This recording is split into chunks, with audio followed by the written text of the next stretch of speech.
प्रिय विद्यार्थियों, रेस्पिरेशन जो चैप्टर है उसमें आज हम श्वसन भाग 5 रेस्पिरेशन पार्ट 5 इसमें जो इलेक्ट्रॉन ट्रांसपोर्ट सिस्टम है ईटीएस या जिसको कहते हैं ईटीसी, उसके बारे में जानकारी प्राप्त करेंगे। Respiration part 5 electron transport chain या इसको इलेक्ट्रॉन ट्रांसपोर्ट सिस्टम कह सकते हैं। इलेक्ट्रॉन ट्रांसपोर्ट सिस्टम के बारे में कुछ जानकारी, जैसे इलेक्ट्रॉन ट्रांसपोर्ट सिस्टम या इलेक्ट्रॉन ट्रांसपोर्ट चेन या रेस्पिरेटरी चेन, जिसको अपन कहते हैं श्वसनी श्रृंखला, ऑक्सीडेटिव फॉस्फोराइलेशन या हिंदी में कहते हैं ऑक्सीकारी फॉस्फोरिलीकरण, इलेक्ट्रॉन अभिगमन तंत्र, ये सभी एक ही चीज़ के नाम हैं, एक ही जैव रासायनिक क्रिया के नाम है। वो है इलेक्ट्रॉन ट्रांसपोर्ट सिस्टम, जिसको अपने सामान्य भाषा में कहते हैं इलेक्ट्रॉन अभिगमन तंत्र। जो इलेक्ट्रॉन अभिगमन तंत्र है, इसका जो मुख्य कार्य है वो श्वसन के दौरान जो NADPH2, NADH2 और FADH2 के जो मॉलिक्यूल बनते हैं उनको वापस ऑक्सीकृत करके उससे ATP के मॉलिक्यूल का निर्माण करना, ये काम ETS का मुख्यतः ये काम होता है। ये एक चेन होती है कोएंजाइमों की। अब जो रेस्पिरेशन है, उस रेस्पिरेशन के बारे में, श्वसन क्रिया मूलतः एक ऑक्सीकरण की प्रक्रिया है, यानी जो रेस्पिरेशन है it is a oxidative process. जो ऑक्सीडेटिव प्रोसेस है वो 3 टाइप से हो सकता है, 3 प्रकार से हो सकता है। कौन कौन से प्रकार है? पहला है मॉलिक्यूलर ऑक्सीजन के साथ में उसका रेस्पिरेटरी सबस्ट्रेट का संयोग हो। दूसरा, उसमें से हाइड्रोजन बाहर निकल जाए। और तीसरा, उसका जो बॉन्ड सिस्टम है उसमें बदलाव आ जाए। ये रेस्पिरेशन का मेन उद्देश्य होता है। अब जो इलेक्ट्रॉन ट्रांसफर चेन है वो क्या है? The electron transfer chain is a cluster of proteins, यानी ये जो चेन है इसके अंदर जो एंजाइमों का एक क्लस्टर है, एक सीक्वेंस में एंजाइम व्यवस्थित है, प्रोटीन्स व्यवस्थित है, that transfer electron through a membrane within mitochondria to form gradient of proteins that drives the creation of adenosine triphosphate.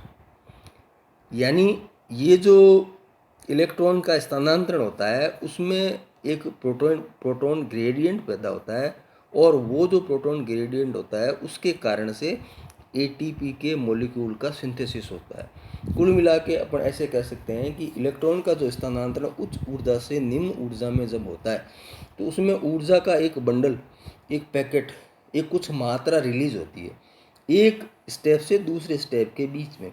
ये जो रिलीज एनर्जी होती है उसकी मात्रा पर्याप्त होने पर ADP फास्फेट मॉलिक्यूल के साथ में संयोजित होकर ATP का निर्माण करता है।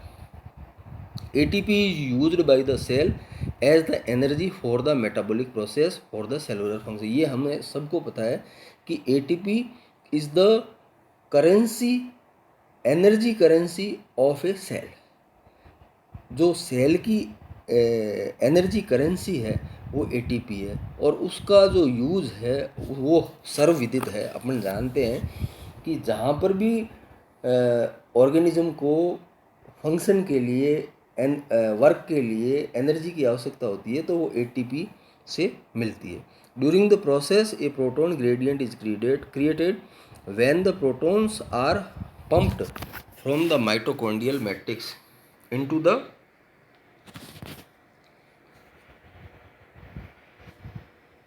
into the intermembrane space of the cell, which also help in driving ATP production. Often the use of the proton gradient it refers to as the chemoosmotic mechanism that drives the ATP synthesis, since it rely on the higher concentration of the proton to generate proton motive force. The amount of ATP created is directly proportional to the number of protons that are pumped across the inner mitochondrial membrane। ये जो ATP का निर्माण है, जो ATP बनती है, वो protons जो एंटर करते हैं उनके ऊपर डिपेंड करता है। जितने प्रोटॉन उसमें एंटर करते हैं मेम्ब्रेन के अंदर, उतनी ही एटीपी के मॉलिक्यूल का निर्माण होता है। ये पूरा प्रोटॉन पंप की स्ट्रक्चर दी हुई है, जो माइटोकॉन्ड्रियल NADH2, ये पूरी स्ट्रक्चर समझाई हुई है। ATP synthesis electron transport chain है, ये पूरी चेन का। अब जो NADH2 है, डीहाइड्रोजिनेज जो एंजाइम है, कॉम्प्लेक्स है, it contains FMN which accept 2 electrons and hydrogen ion from 2 NADH to become the reduced form the FMNH2. Also contain iron atom which assist in the transfer of the electron and hydrogen ion to coenzyme. अब जो electron transport system है, यानी जो ETS है, उसमें श्वसन के दौरान जो NADH2 और FADH2 बनते हैं, यानी श्वसन क्रिया के दौरान जो रेस्पिरेटरी सबस्ट्रेट है, श्वसनाधार है, उसके हाइड्रोजनीकरण के फलस्वरूप दो प्रकार के कोएंजाइम बनते हैं। एक NADH से NADH2, FAD से FADH2, ये दो प्रकार के कंपाउंड बनते हैं। इस निकाय को, जो इलेक्ट्रॉन अभिगमन निकाय है, उसमें ऑक्सीकरण के दौरान पर्याप्त मात्रा में ऊर्जा मुक्त होती है और जिसका उपयोग एटीपी संश्लेषण में होता है। ETS है क्या? ETS वस्तुतः एंजाइमों के अणुओं की श्रृंखला है, जिसमें लोहा प्रोस्थेटिक ग्रुप के रूप में प्रयुक्त होता है। जो आयरन होता है वो प्रोस्थेटिक ग्रुप के रूप में प्रयुक्त होता है। इस श्रृंखला में एक एंजाइम से दूसरे एंजाइम को इलेक्ट्रॉनों के हस्तांतरण के दौरान काफ़ी ऊर्जा मुक्त होती है। कुछ हस्तांतरण ट्रांसफर में ऊर्जा की मात्रा अधिक होती है, वहाँ पर एटीपी अणुओं का निर्माण हो जाता है। जहाँ पर यह ऊर्जा पर्याप्त मात्रा में नहीं होती, वहाँ पर ऊष्मा के रूप में ये ऊर्जा मुक्त हो जाती है। अब ये जो इसमें जो पार्टिसिपेट करने वाले कोएंजाइम्स हैं, वो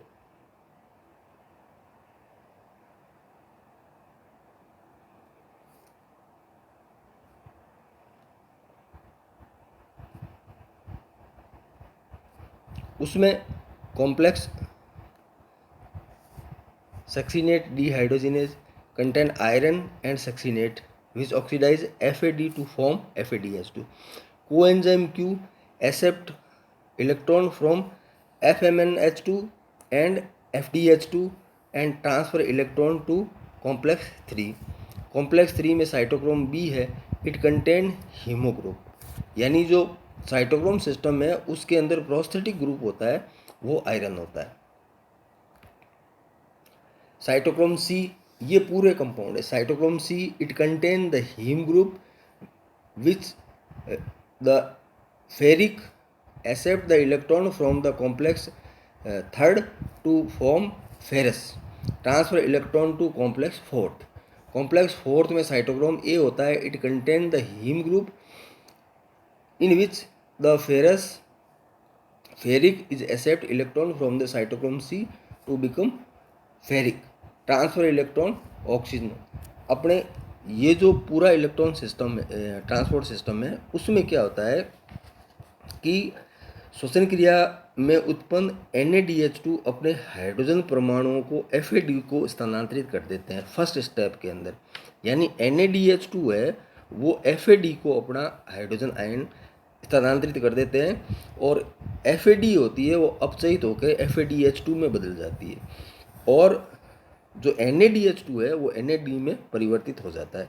और इस दौरान जो ऊर्जा मुक्त होती है वो ATP संश्लेषण में काम में आती है। ऐसा माना जाता है कि FADH2 का कोएंजाइम Q के द्वारा ऑक्सीकरण कर दिया जाता है। जो सेकंड स्टेप है उसमें कोएंजाइम Q होता है। ये पूरा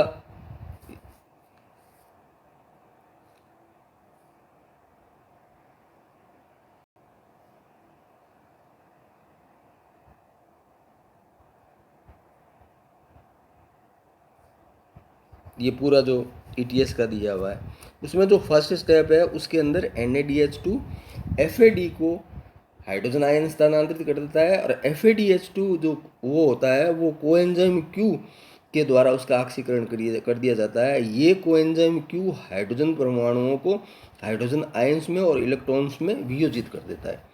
यानी जो कोएंजाइम Q है, ये कोएंजाइम Q है यहाँ पे।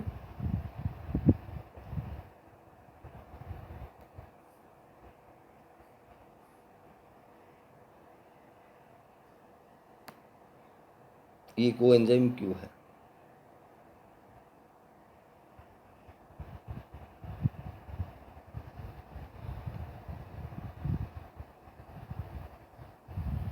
कोएंजाइम Q है। ये कोएंजाइम Q क्या करता है कि हाइड्रोजन को हाइड्रोजन आयंस और इलेक्ट्रॉन में तोड़ देता है, वियोजित कर देता है। अगला स्टेप होता है उसमें कोएंजाइम Q के द्वारा हाइड्रोजन आयंस कोशिका द्रव्य में प्रवाहित हो जाते हैं, और जबकि उच्च ऊर्जा युक्त इलेक्ट्रॉन को ETS में स्थानांतरित कर दिया जाता है। यहाँ जो NADH2 से FAD में जो स्थानांतरण होता है उसमें एक ATP बन जाती है। अब जो अगला स्टेप चलता है उसमें ETS 4 विभिन्न प्रकार के साइटोक्रोम एंजाइम द्वारा संगठित होता है, जिसमें लोहा एक्टिवेटर के रूप में प्रयुक्त होता है। कुछ वैज्ञानिकों के अनुसार साइटोक्रोम की संख्या 5 होती है, और वो अपने ऑक्सीडेशन रिडक्शन पोटेंशियल के अनुसार व्यवस्थित होते हैं। इनका जो क्रम है, ये जो क्रम इसमें बताया हुआ है, इस क्रम में सबसे पहले होता है साइटोक्रोम बी, ये साइटोक्रोम बी, फिर साइटोक्रोम C1, फिर साइटोक्रोम A, फिर साइटोक्रोम A3, यानी साइटोक्रोम A3, साइटोक्रोम A, फिर साइटोक्रोम C1 और साइटोक्रोम C। ये साइटोक्रोम C1 और साइटोक्रोम C और साइटोक्रोम B।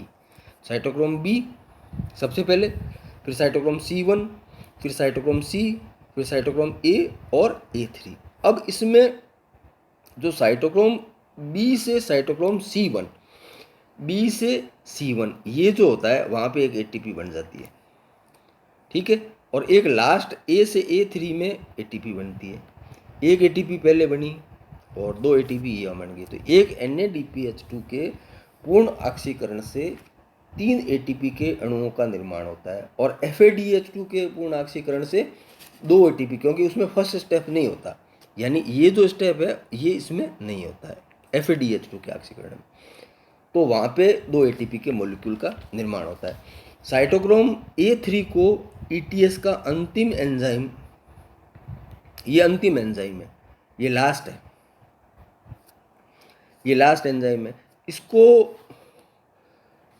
यहाँ तक पहुँचते पहुँचते इलेक्ट्रॉन लगभग पूर्णतः, इलेक्ट्रॉन जो होता है वो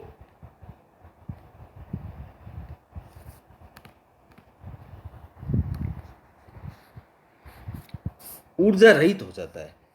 इलेक्ट्रॉन होता है वो ऊर्जा रहित हो जाता है। यहाँ तक पहुँचते पहुँचते A3 के पास, साइटोक्रोम A3 के पास में पहुँचते पहुँचते इलेक्ट्रॉन की जो ऊर्जा होती है वो जीरो हो जाती है। इसलिए जो साइटोक्रोम A3 है इसको टर्मिनल साइटोक्रोम ऑक्सीडेज भी कहते हैं। Terminal cytochrome oxidase.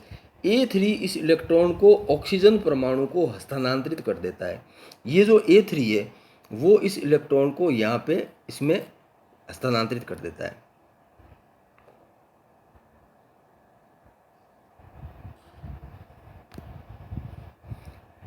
ऑक्सीजन को हस्तांतरित करता है। ऑक्सीजन के साथ में जो ऑक्सीजन है वो कोशिका द्रव्य में मौजूद जो हाइड्रोजन आयंस है उनके साथ क्रिया करके वाटर मॉलिक्यूल का निर्माण करता है। यानी जो ये इलेक्ट्रॉन होता है जब ऊर्जा रहित हो जाता है तो उसको ऑक्सीजन के द्वारा, ऑक्सीजन के परमाणु के द्वारा ग्रहण कर लिया जाता है, और ये जो ऑक्सीजन है वो हाइड्रोजन आयंस के साथ में क्रिया करके और वाटर मॉलिक्यूल का निर्माण करते हैं।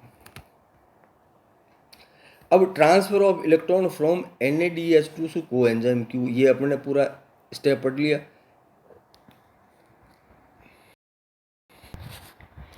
अब transfer of electron from coenzyme Q to cytochrome. Transfer of electron from cytochrome C to oxygen. Cytochrome C transfer electron to the cytochrome A3 complex which transfer the electron to molecular oxygen reducing to water. ये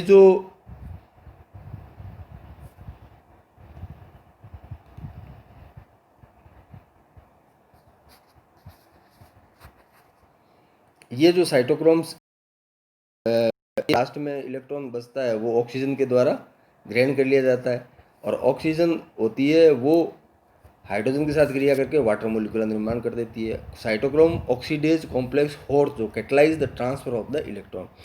cytochrome A and A3 is content a heme. यहाँ ये अपने सबके जो cytochrome है उनमें जो haem ions होता है, और इसमें two different protein that is content copper. यानी जो साइटोक्रोम A3 और A है इसके अंदर लोहे का जो आयरन होता है, फेरस होता है, वो होता है, और उसके साथ में कॉपर की मात्रा और कुछ प्रोटीन की मात्रा पाई जाती है. 2 electrons are required to reduce the 1 atom of the oxygen. एक ऑक्सीजन के एटम को रिड्यूस करने के लिए 2 इलेक्ट्रॉन्स की आवश्यकता होती है. Therefore the is NaDH that oxidise 1/2 of the O2 is converted into H2O. The energy produced by the transfer of electron from the cytochrome C to oxygen is used to pump proton across the inner mitochondrial membrane. As the proton flow back into the matrix, ATP generated. यहाँ पे ATP का निर्माण होता है. ये पूरा flow chart इसका, ये पूरा फ्लो चार्ट बना है. ये NaDH2, NAD से NADH2, NADH2 क्या करता है, NADH2 से NAD बनती है, वो हाइड्रोजन दे देती है FAD को, और FAD आगे कोएंजाइम Q के द्वारा ये जो हाइड्रोजन आयंस और इलेक्ट्रॉन को अलग अलग कर दिया जाता है, और ये इलेक्ट्रॉन फिर चेन सिस्टम में चलता है. ये पूरा जो इसका माइटोकॉन्ड्रियल स्ट्रक्चर के अंदर ये कैसे प्रदर्शित होता है उसको बताया गया.